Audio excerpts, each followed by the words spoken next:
Buenos días. Yo creo que, como sabéis, el tiempo es importante y la jornada avanza y yo creo que debemos empezar. El tema que hoy vamos a desarrollar es el que corre a cargo del servicio de pediatría y, en concreto, vamos a abordar las canalopatías. Las canalopatías desde un punto de vista pediátrico. Evidentemente, esto tiene otras visiones, pero el que vamos a hacer aquí va a ser en pacientes pediátricos.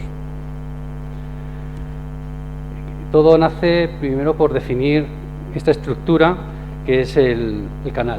El canal iónico todos los conocéis, es una estructura proteica, por lo tanto viene definida genéticamente, que atraviesa esa membrana celular con su bicapa lipídica y permite el paso de iones.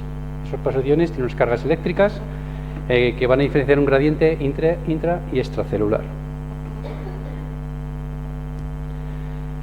Estos canales tienen unas características que son muy importantes. Son unos poros hidrófilos, conducen estos iones. Su mecanismo de transporte es un transporte pasivo, sin consumo de energía. Si veis en la diapositiva de arriba, recordad que el transporte podía ser pasivo o activo. Dentro del pasivo hay tres formas, que es el primero, el básico, que es simplemente por una difusión pasiva. El que nos ocupa, que es a través mediado de un canal. Y la tercera, mediado por una proteína transportadora. Esto es pasivo, no consume energía. Hay que diferenciar el otro transporte, que es el que veis a la derecha, que es un transporte activo. Bueno, pues ese es un transporte pasivo y que es el de mayor velocidad. Fijaros que llega a transmitir una velocidad de 100 millones de iones por segundo, mientras que los otros no llegan más que a 1000. Es selectivo para un cierto ion, es decir, el que es un canal del sodio es un canal del sodio, el que es un canal del potasio es un canal del potasio, pero no mezcla. Estas proteínas, a su vez, tienen una estructura que no es estática, es dinámica, y va a haber cambios funcionales que también va a hacer que se altere, aunque esté bien anatómicamente, pueda tener disfunciones. Y todos ellos abren y cierran a unas respuestas concretas, que son eléctricas, químicas, mecánicas. Una vez definido esto, ¿qué es una canalopatía? Pues toda alteración producida en esta enfermedad de estas proteínas que atraviesan las membranas celulares. Su patogenia, pues son modificaciones estructurales o, como hemos dicho, también funcionales.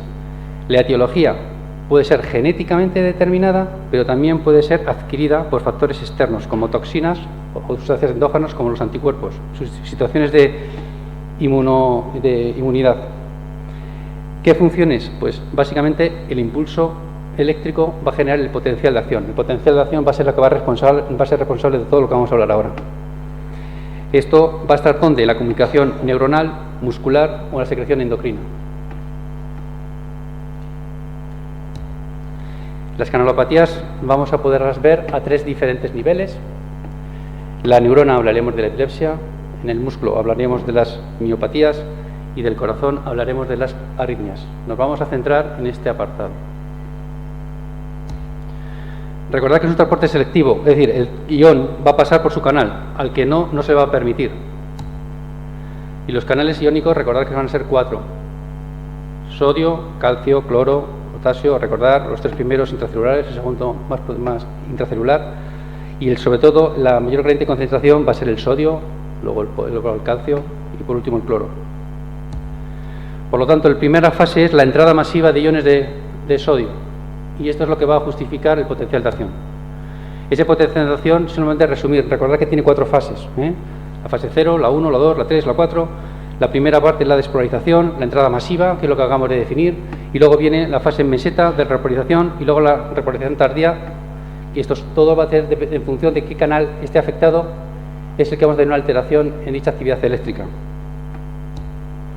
Evidentemente, esto tiene una implicación en el electrocardiograma, porque cada célula cardíaca tiene su potencial de acción, que será diferente si es del nodo sinusal, del Purkinje, de las fibras miocárdicas, pero la suma de todos los potenciales de acción tendremos al final un electrocardiograma. Es decir, el electrocardiograma nos está permitiendo ver esa actividad de esos iones.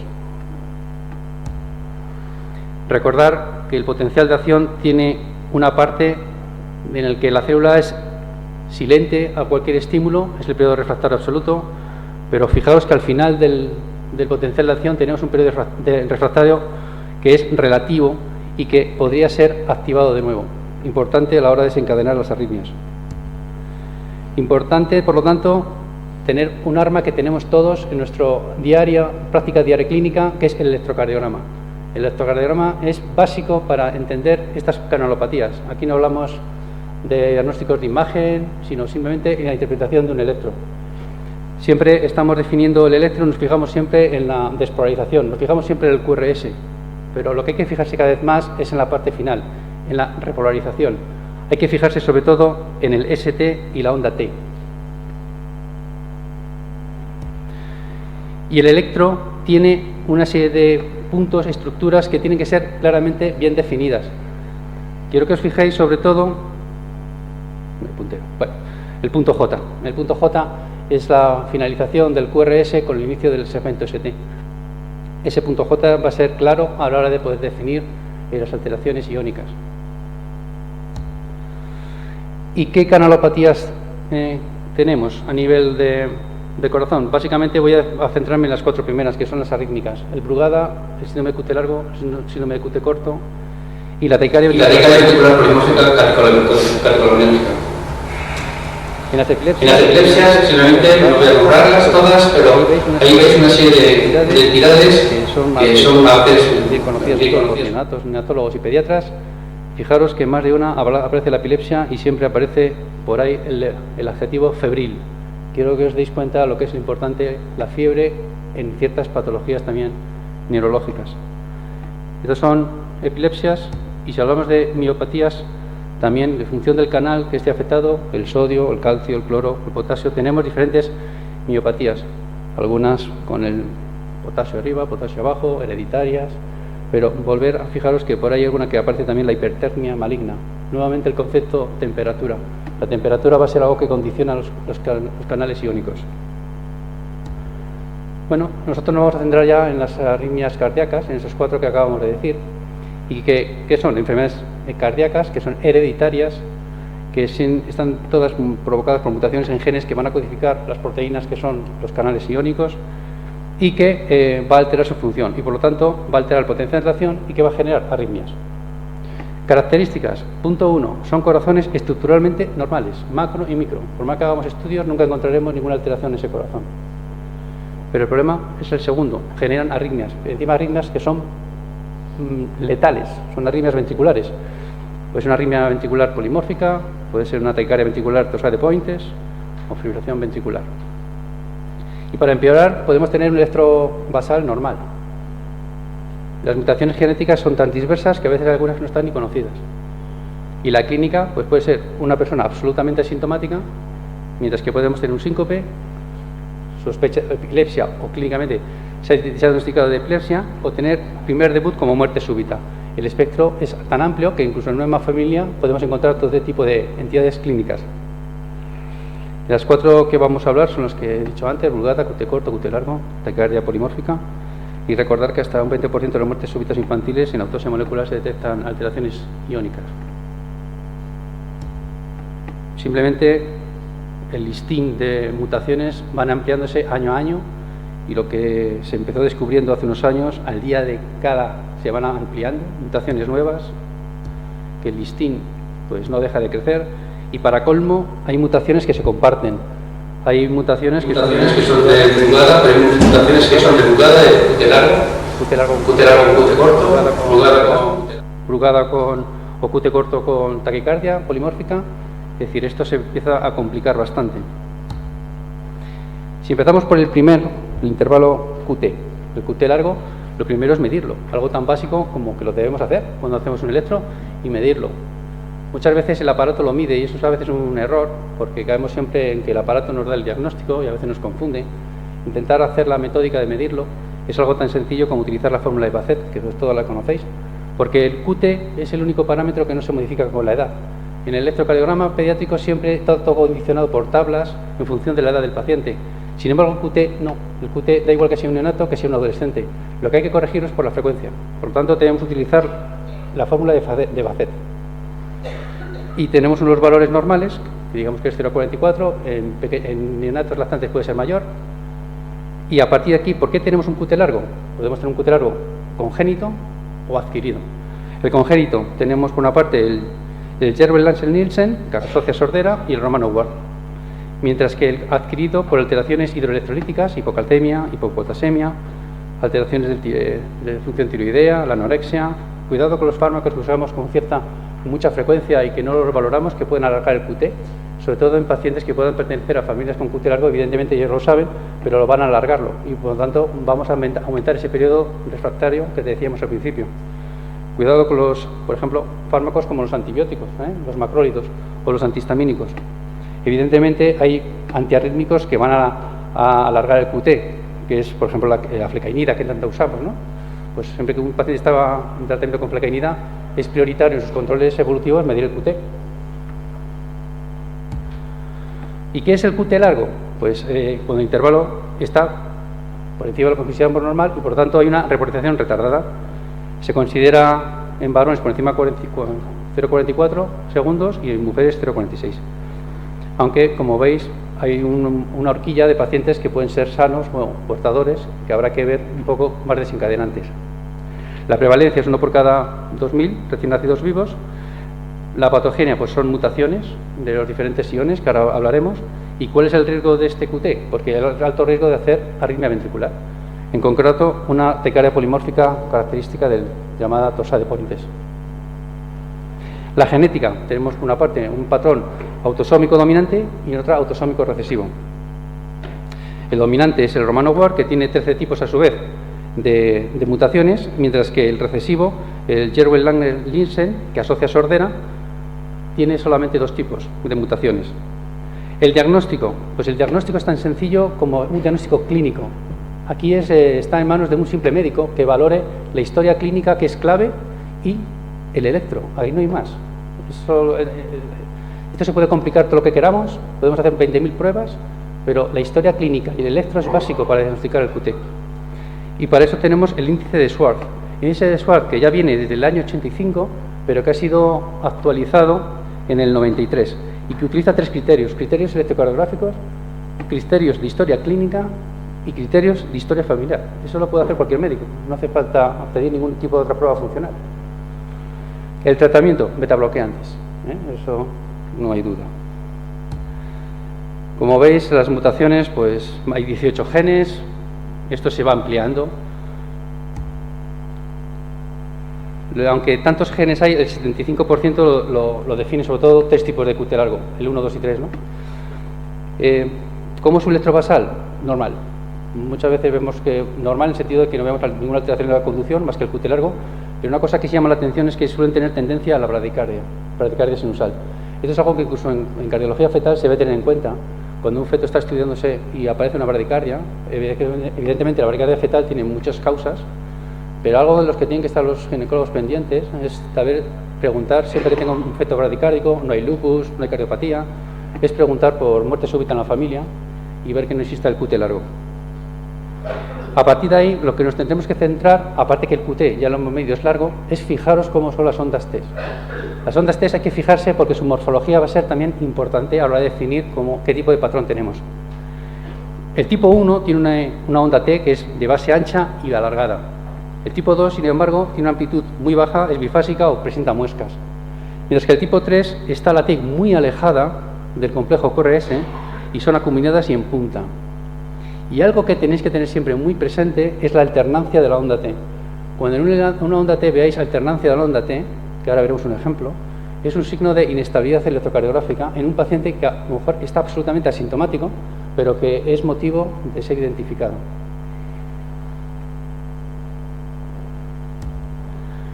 De los 3 tipos que hemos dicho, esto tiene una implicación clínica.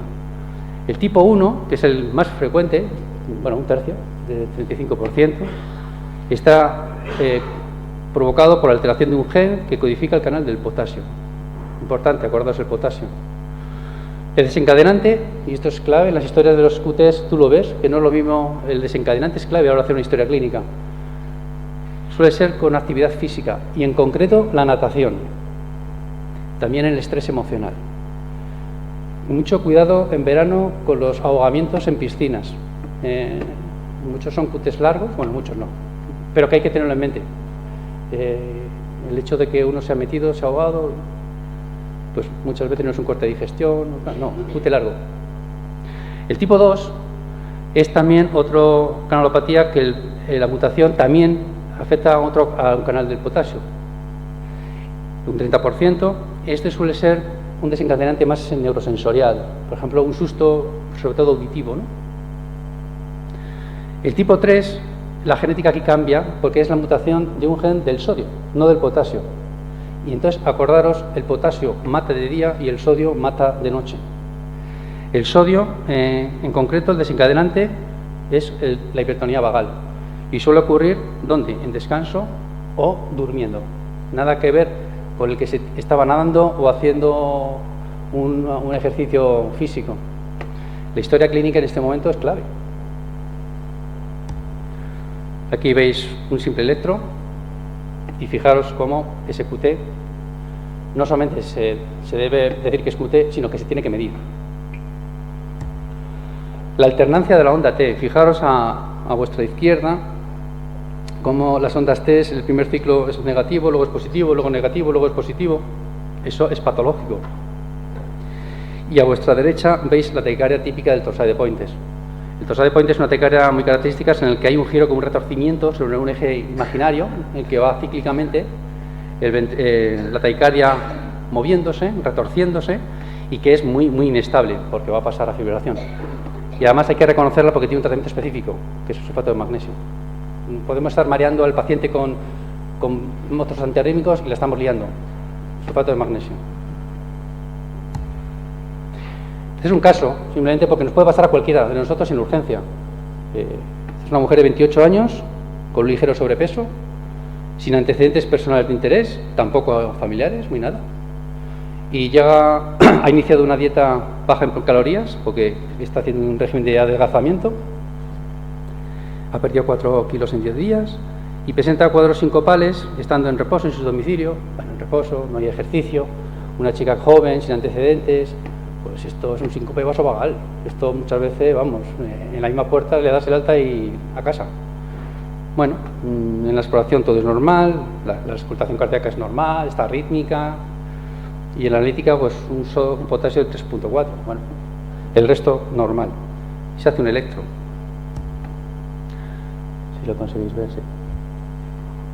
Pues ese electro, fijaros esas tres. Lo alargada que está el QRS. Bueno, esta paciente se empieza a notar, estando en el box, mareada, que me mareo, y además dice que nota palpitaciones. Y como está en ese momento está, por suerte, en urgencias, presenta esta racha de taquicardia ventricular en torsade de Pointes. Evidentemente se le pone sulfato de magnesio y ha revertido. Bien, este caso, a lo que voy, es un QT que no es congénito, es adquirido. Las causas, digo, porque hay que tenerlo en mente, ¿por qué esta chica ha hecho un torsade de Pointes? Bueno, las causas hay un montón. En este caso, seguramente estaría, cuando hay una pérdida de peso importante, están descritos también las alteraciones de la repolarización. Bueno, si encima tiene, o en este caso tiene el potasio un poquito bajo, también. Aunque es una paciente que hay que vigilar, porque no todo el mundo lo hace con esta alegría, un torsade de Pointes. Pero en este caso no había antecedentes familiares y es un torsade de Pointes adquirido. Este es un caso nuestro. Veis un electro, niño de 2 años. Bueno, el electro es rítmico, no veréis ninguna alteración, pero nuevamente siempre nos fijamos en los QRS, siempre. No sé, nos educaron pero nunca le prestamos atención a las ondas TES. Pues hay que fijarse en las ondas TES. Y las ondas TES, en este caso, estáis viendo que está alejada del... Si dividís el ciclo entre 2 QRS, veis que está más pegado el segundo QRS que el primero. Bueno, pues esto se mide y tenemos un QT largo. ¿Por qué? En este caso no tiene nada que ver, esto es un congénito. Y en este caso lo tenemos hecho porque el antecedente familiar del padre. Esa niña de 2 años y que el padre desde los 10 años tenía síncopes. Y justo el primero fue cuando su tío le tiró a la piscina. Se tiró a la piscina y el niño dijo, no, es que se ha asustado, y se quedó. Y lo que había tenido seguramente es una taquicardia ventricular torsade de Pointes. A partir de allí tuvo múltiples síncopes. Bueno, al final fue diagnosticado y tiene la mutación hecha. Y como es autosómico dominante, pues en cuanto tenga un alelo, lo va a padecer. Que es uno de los temas importantes ahora en el futuro. Y es el consejo genético, qué hacer con los embriones para que transmitamos el gen que no lo tenga y que tengamos un paciente sano en vez de portador. esta niña, aunque esté asintomática, necesita ser tratada y ser beta-bloqueantes, ¿no? El índice de Schwartz simplemente es para que veáis, los 3 criterios son criterios que hacemos nosotros, no hace falta ninguna prueba complementaria más. Y todo eso es muy importante a la hora de hacer una historia clínica en urgencias, en la consulta. Hacemos el índice, hacemos una puntuación y definimos qué probabilidad tenemos de diagnóstico, ¿eh? Esta puntuación que se hace es la que está validada en los consensos de expertos de ahora. ¿Por qué? Porque esto es tan complicado, ahora lo veréis, que no hay guías que digan exactamente cuál es el manejo. Esto se va a complicar mucho a partir de aquí con pacientes brugadas, tal. Pero hay un consenso de expertos en el que nos va a orientar un poquito a la hora de tratar a estos pacientes, que luego en la práctica tienes muchas dudas de tomar decisiones, ¿no? Porque a veces son decisiones muy importantes. Este consenso está formado por las 3 sociedades importantes a nivel la asiática, la europea y la mundial, y la americana. Pero además es muy importante porque es de las pocas veces que se incluye el mundo pediátrico. Y las 2 últimas que veis abajo son las 2 sociedades de aritmología pediátrica más importantes del mundo. Por lo tanto, este es de verdad un consenso de expertos completo. Pero es un consenso de expertos. Recordamos que aquí los niveles de evidencia estamos en el C. Es decir, aquí no hay ensayos clínicos, aleatorios, es simplemente un consenso, una opinión. Y a partir damos ahí grados de recomendación, que podrá ser 1, 2, 3, que va a ser que será recomendada, se debe considerar, se puede recomendar, pero es eso, un consenso. Estamos en nivel de evidencia C. Y en concreto, simplemente matices, en el QT largo, ¿qué es lo que dice? Pues el diagnóstico, pues el índice de Schwartz. Si os fijáis, índice de Schwartz, no hay otra cosa, Es muy importante. Luego hablaremos de la mutación genética, pero básicamente el índice de Schwartz. El tratamiento, pues lo primero, evitar fármacos que hagan el QT. Lo primero en medicina, no hacer daño. Antes de empezar a tratar es que no la liemos más. Entonces, estos pacientes deben tener un listado de unos fármacos que saben que no deben tomar. No obstante, hay una página web donde ellos lo pueden ver, qtlargo.org, que lo pueden ver. Pero se les debe facilitar. Y, evidentemente, siempre que haya alteraciones también hidroelectrolíticas, se deben tratar. Hablamos sobre todo de los vómitos, diarreas, cuidado con el potasio y el calcio. El tratamiento van a ser los beta-bloqueantes. Y, en función de la evolución, se hablará de la simpatectomía izquierda y la posibilidad de colocar un desfibrilador implantable automático. Ese es un poco el tratamiento. El QT corto, pues el QT corto es algo tan nuevo que muchos yo había de estudiante y yo no lo conocía. De hecho, el primer caso se fue descrito en el 2000. Pues el QT corto es peor que el QT largo. Es verdad que es más infrecuente, pero tiene las líneas mucho más letales. Igual, se define por el QT es por debajo de 0,33. La prevalencia pues es muy poquito, lo que hay de literatura apenas son 100 casos. Y las mutaciones están en 6 genes, de los cuales son 3 del potasio y 3 del calcio. El problema es que, bueno, la confirmación, pues como veis, hay mutaciones que todavía no están identificadas y que sus arritmias son muy letales. Nuevamente vuelve a ser lo mismo, cómo se alteran los iones y, por lo tanto, el QT, en este caso la arborización, lo que se va a hacer es que se va a cortar. Aquí tenéis un ejemplo.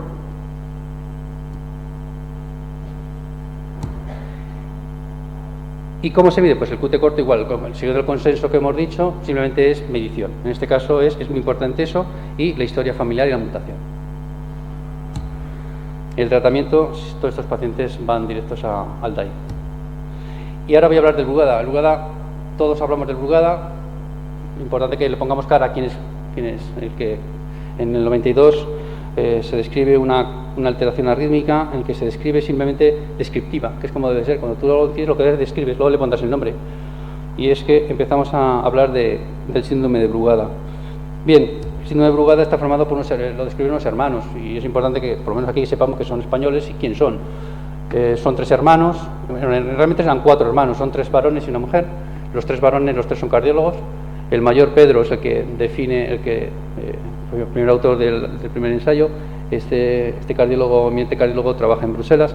El segundo, Josep, trabaja en el clínico, es el que veréis siempre está metido en todos los fregados del Brugada. El tercero es Ramón. Ramón es cardiólogo, pero sin embargo es el que más se tira hacia la pediatría, porque realmente se dedica a la genética. Él está en Girona. Y por último veis a Georgia. ¿Georgia quién es? Georgia es la hija de la hermana, de la que no está. ¿Por qué? Porque tuvo una muerte súbita. Entonces, Georgia es la hija de la hermana y en concreto es cardióloga pediátrica. De hecho, ella trabaja en San Juan de Dios, trabajó mucho en París y de hecho es nuestra presidenta de la unidad de arritmias pediátricas de la Sociedad Española de Cardiología Pediátrica. Bueno, que sepáis quién son. Hablamos tanto de Brugada, pues esta es la familia eminente que hemos tenido que ha dado nombre a esta entidad. ¿Y qué es el Brugada? Pues es un bloqueo de rama derecha, con elevación convexa, importante, convexa, del ST, y con una T negativa en precordiales derechas, V1, V2, ¿vale? Asociada a ¿qué? Un riesgo de muerte súbita, ¿por qué? Por arritmia ventricular, y además sin cardiopatía estructural, pues todo lo que hemos dicho antes, por causa genética. Su incidencia, 1 por cada 2000, aunque sabéis que en el sureste asiático es mucho más frecuente, 1 por cada 1000, es más frecuente en hombres que en mujeres. Aquí se empieza a hablar ya de la influencia de la testosterona. En pediatría, la prevalencia, la verdad es que estudios son muy bajos, porque los japoneses ya han empezado a estudiar y dan una incidencia, fijaros qué bajita es. Ahí todavía el niño o niña sigue siendo la misma, no hay diferencias, todavía no tenemos diferencias hormonales. Y la verdad es que su incidencia es desconocida, y cada vez los nuevos estudios van dando datos como mayores, ¿no? Porque el problema es como un iceberg, solo vemos lo que dan clínica, los que están asintomáticos no los vemos. Y los niños son subrogadas, pero no dan clínica hasta posterior.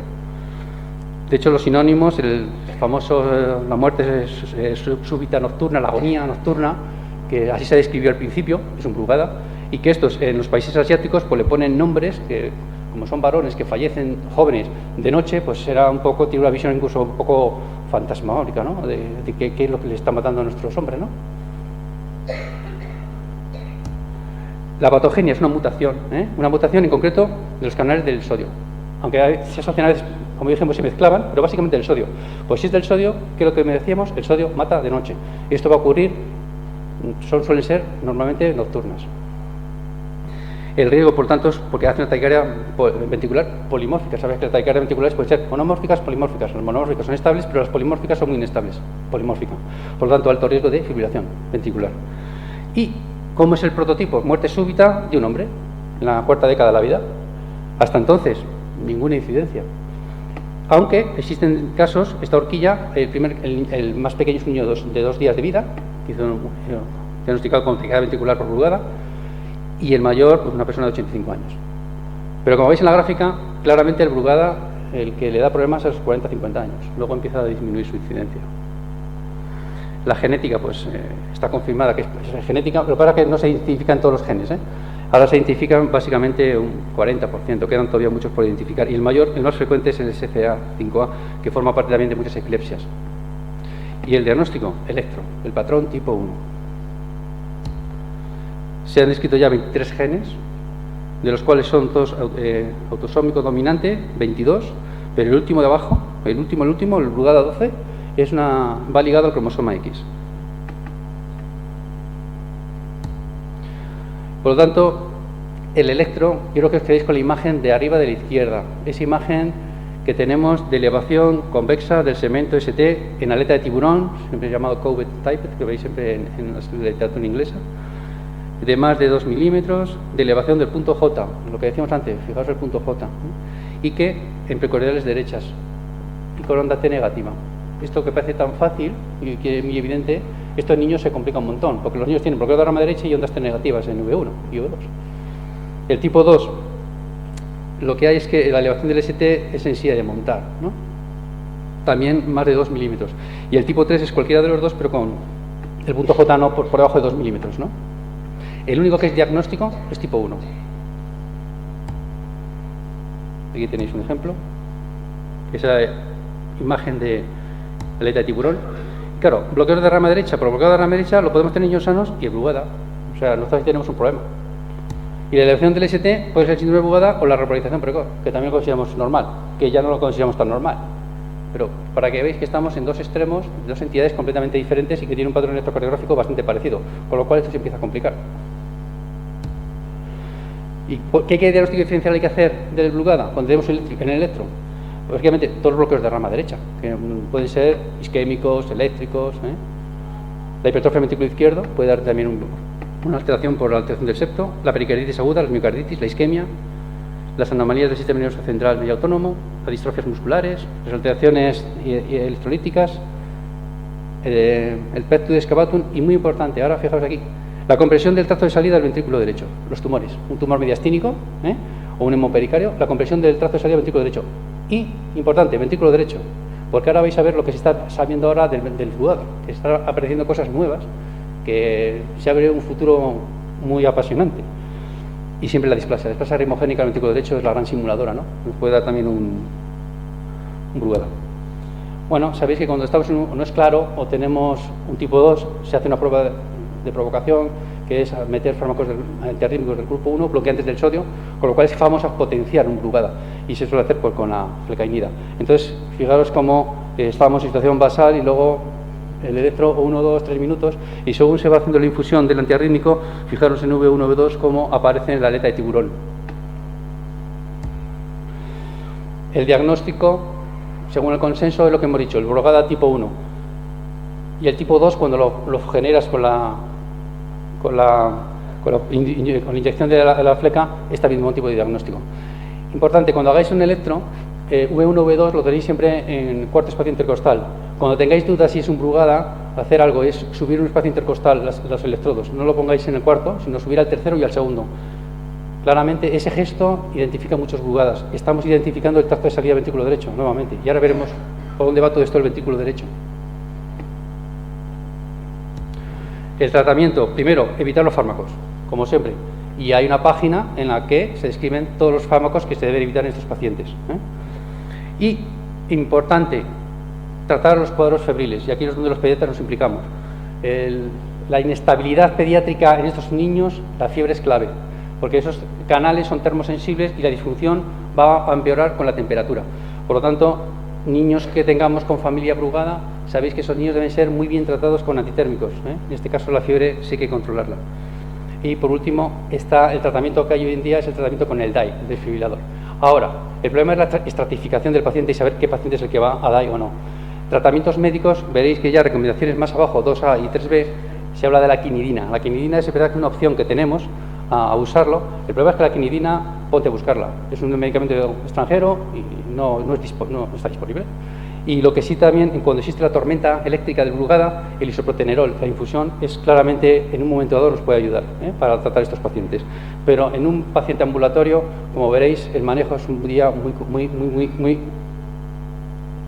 justo.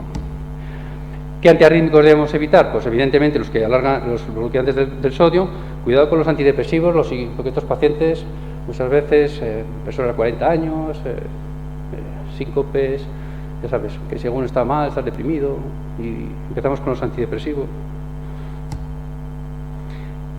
Y aquí empieza a liarse la cosa. Empieza este estudio del Cardiology in the Young. Se ve que muchas arritmias, muchas epilepsias, se ha visto que luego no eran epilepsias. Y en concreto hablan de casos que recogen de Brugadas, taquicardia catecolaminérgica, y todos eran crisis, eran pacientes que habían hecho, pero su origen no era el cerebro, era el corazón. Y en Pediatrics en el 2007 se habla de que el síndrome de Brugada puede estar enmascarado por las crisis febriles. Claro, crisis febriles en pediatría es algo relativamente frecuente y aquí hay que dar un poquito de calma. No se trata de que las crisis febriles sean Brugada, pero hay que pensar en ello.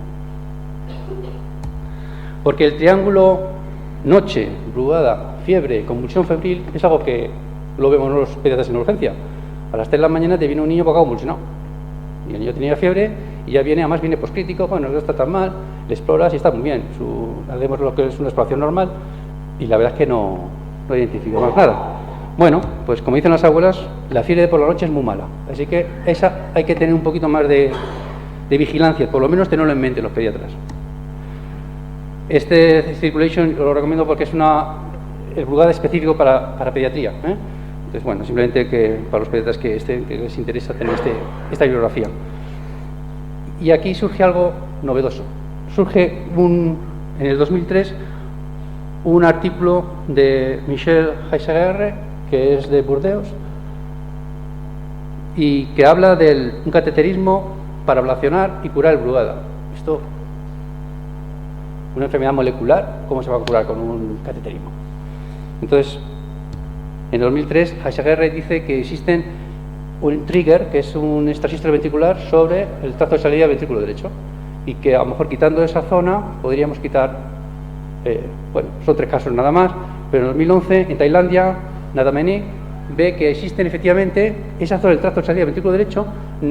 Hay diferentes zonas del corazón y el tracto de salida derecho, sobre todo epicárdico, ven que existen bajo voltaje, fraccionados, de duración, y son diferentes los voltajes. Si esa zona la podemos evitar, podríamos curar un Brugada. Entonces, el propio Josep Brugada crea un protocolo de cómo poder hacer esto por cateterismo. Y lo que se hace es que mapean, hacen un cateterismo, se mapea todo el sustrato epicárdico del tracto de salida del ventrículo derecho, buscan los electrogramas anormales, que cumplen 3 criterios: amplitud, duración, componentes múltiples. Una vez identificado, lo que intentan es cuantificar la extensión para ver que no te ha quedado corto, infunden flecainida. Y una vez que está localizado, se produce una ablación de la zona. Con lo cual estamos quitando esos patrones Brugada para generar patrones ya de cicatriz. Bueno, se tiene que hacer un remapeo con flecainida y estimular para ver que no existen zonas de que no ha dejado esa zona activa. Y hoy en día esto ya se está trabajando, pero faltan estudios que, digamos, lo validen. Porque cada uno está contando casos, pero son casos. Los casos no valen. Porque todo el mundo cuenta los casos bonitos, pero no los que no han ido bien. Entonces, ahora se está realizando el estudio BRAVE, en el que están incluyéndose, pues como veis, justo los autores que empezaron a hablar de este tema. Y esta es la imagen por cartografía, donde se ven esa zona del ventrículo derecho, esos puntos que se localizan, que abajo se ven que tienen unos electrogramas que son diferentes y que son susceptibles de actuar a nivel ablación. Fijaros en V2, antes y después. Y otra cosa es que no es inminente, a veces hay que pasar unos meses, pero fijaros cómo a veces esa imagen de aleta de tiburón va desapareciendo.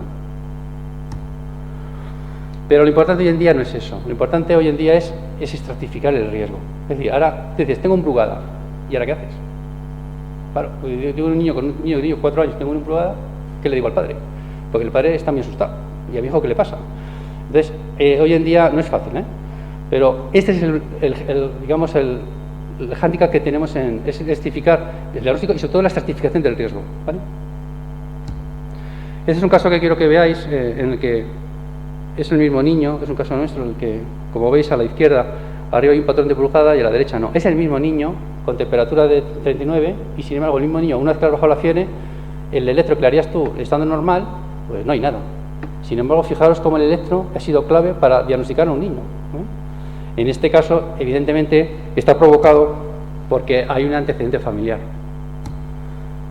En este caso había ya antecedentes familiares de muertes súbitas, paciente de 40 años, el padre tenía un electro que estaba sintomático, pero tenía un tipo 1, se le hizo un estudio de estimulación y se justificó la fibrilación, por lo tanto tiene puesto un DAI.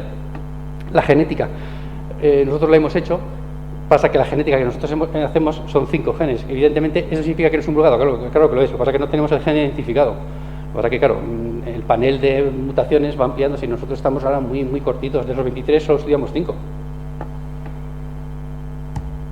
Esto fue lo que presentamos en Londres, en el Congreso del Leicester, en el Westminster. Y por último, la taquicardia ventricular, catecolinérgica. Esta es horrible también. Esta es una arritmia ventricular, es letal, y esta aparece en situaciones de ejercicio estrés. Entonces, el electro es normal, con lo cual esto sí que no hay por dónde pillarla. Y esto es clave pues, cuando hay un evento o antecedentes familiares, no te queda otra. La prevalencia, afortunadamente, no es tan frecuente como los anteriores, uno cada 10.000. Las mutaciones son también canalopatía, en concreto la más frecuente es la que afecta al receptor de la arianodina, que son van a regular el calcio básicamente, para que os quede con esa idea. La clínica, asintomáticos, pueden tener un síncope, estos muchas veces han sido diagnosticados de epilepsia y muerte súbita, que es la única forma a veces de presentarse. Entonces el diagnóstico es básicamente, bueno, la edad, esto ocurre precoz, normalmente en la pubertad. Ya se ven niños y sobre todo la pubertad, por lo tanto es antes de los 30 años, el Brugada es posterior, este es anterior. Y la verdad que es que el diagnóstico es que tengamos registrado una taquicardia ventricular bidireccional, que esto es patognomónico. El problema es que esto hay que pillarla, bien por el holter o sobre todo con las dos pruebas, que es la ergometría, el estrés, eso es clave. Aquí la ergometría es una prueba funcional que sí va a ayudarnos al desencadenarte de la taquicardia, o la prueba con isoprotenerol, forzar esa taquicardia ventricular. El tratamiento médico, pues evitar todo lo que sea desencadenante, beta bloqueantes, estos tienen que estar beta bloqueados además a dosis altas, y el DAI. El problema del DAI es que a veces las descargas del DAI, apropiadas o inapropiadas, genera dolor, y a veces puede generar una taquicardia ventricular, el propio DAI. Entonces esto es complejo, ¿no? Pero no te queda otra. Esto es la taquicardia ventricular bidireccional. Fijaros abajo, las flechas rojas son QRS positivos, las en azul son QRS negativos, ¿no? Estamos viendo esa alternancia de la taquicardia ventricular. Esto, ¿dónde lo veríamos también a nivel clínico? La intoxicación digitálica. Bueno, ya nosotros ya en niños ya no usamos la digital, pero cuando a un niño se intoxicaba, aparte de las arritmias, una era la bidireccional. Ya la digital nosotros ya no la usamos, ¿no? Pero en adultos sí, y entonces las personas, sobre todo mayores, con la digital se intoxican, pueden presentar una taquicardia ventricular también bidireccional. Entonces, básicamente, diagnóstico diferencial, quedaros con esa, aunque hay QTs que también puede dar esta taquicardia. QTs largos, me refiero. Aquí, fijaros, una ergometría. Arriba, situación basal, empieza el paciente a hacer el ejercicio y empieza a tener extrasistolia. En principio es aislada, pero a continuación, en el C ya estoy viendo que son dupletes, y a partir ya en el D ya empieza a hacer una taquicardia polimórfica, que lo pasa, afortunadamente es autolimitada porque se controla, se para, o el test de epinefrina, en el que según se va haciendo la infusión, vais viendo que se va acelerando, empieza a haber extrasistolia, dobletes, y empieza a hacer luego la taquicardia bidireccional. El diagnóstico, básicamente, pues que no hay nada, y como hemos dicho, cualquier episodio desencadenado con el ejercicio y registrado taquicardia bidireccional es diagnóstico. Y si tenemos la mutación, es diagnóstico. El tratamiento, pues poco hay. ¿Por qué? Porque el tratamiento es básicamente, estos pacientes es verdad que no deben hacer ningún tipo de actividad física extenuante, deben estar beta bloqueados a dosis altas, y nos quedaría el implante del DAI con los problemas que tiene el implante del DAI. En principio, la simpatectomía izquierda a veces también es un planteamiento que se puede hacer en estos pacientes, aunque son pacientes muy complicados. Bueno, y yo creo que con esto hemos terminado. Miraros muy bien la repolarización, que queréis que estéis bien, y puede que no es tanto. Muchas gracias.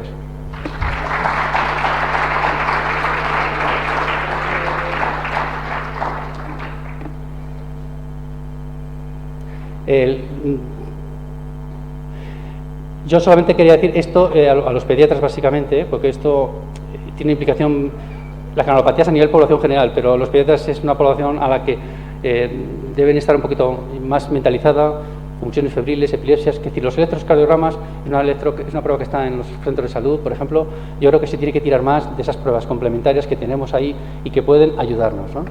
También es verdad que esto debemos estar, no significa que las convulsiones febriles sean brugadas, yo no he dicho eso. Ahora, hay que tenerlo en mente, porque hasta hace nada es que ni pensábamos en la posibilidad de que corazón, cerebro, al fin y al cabo, potenciales de acción funcionan por la misma línea. Entonces, básicamente, mi mensaje va hacia los pediatras de primaria, que lo tengan en mente, pero con tranquilidad. No significa que nos tengamos que agobiar. Ya está, muchas gracias. Si hay alguna pregunta, pero... Sí. ¿Por qué la natación no es buena en el caso de No. la goma? No es la natación que sea mala, es el miedo a la natación. Es decir, hay estímulos neurosensoriales que no es lo mismo tener... Hay gente que tiene el riesgo, le es innato, pero el hecho de meterse en el agua genera, no la natación, lo que es la natación no hay ningún problema. Es el hecho de tirarse, el hacer apnea, hablamos de niños, entonces esa sensación de que a veces te tiro al agua o que te hundo, se relaciona, porque al fin y al cabo liberas catecolaminas, Entonces, es por ahí. No porque la natación es buena, claro que es el miedo que hay a lo relacionado con el agua.